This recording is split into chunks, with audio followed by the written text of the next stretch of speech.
Yüzlük terençi gaz var. 15 yıllık kanunluk gaz.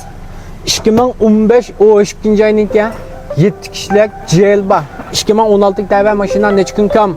Fulus gazep muvaffaq. Ma maşin birlik ko'rib baqla.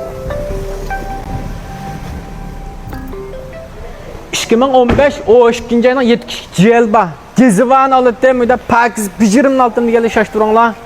Maşinninki şыңine o 2. aş qılıqlıq. Maşinninki boşuna. Büge yığ deyip koygan boşun bama maşında. İşçinin ama körsen bolda ne işi işim gazep pakiz. Ne işi alırım ama veşi yığ maşında. Mosum boğa fırga aval yok. Maşinne hazır aldık ağınla. Polisiye gazep muvaffaq. 28.500 koy. Kirasini to'lab olib olasizlar. Gaz go'xo, mashin go'xo, bütün resmiyetni men qilib yo'l qilib beraman. Mana ha. 7 kişilik jail bar degan chiqsam bo'ldi. Yüzlük 15 yillik gaz var.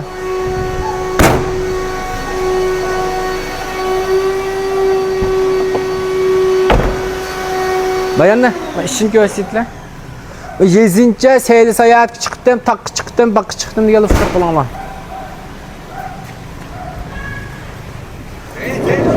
Ben maşında sırva, xuaxan buçiva, zamask yok, urupsu kolga aval yok, motor korupka boşen. Yığısına bahsi aynı vaxtda 300 bin köre iş bir yoluk çıkan maşina. Azırıq pulusu hem ona bir tal xellendem alamaysa buna puluğa. Maşina bağımız badigdek maşina. Bir yaxşı rəmənin ki, yüzlük kanunluk gaz var ağınlar. Maşının orada sıçıven çandı da, kirasını tölep elevalısıyla 28.500 koy. Deyken qıysaq bolu da. Aldıdan bir köp pul tölemeyizler. Banki qaz qıysak özünün pulu üzük düşüdü. Qollab bəgəlik rəhmət.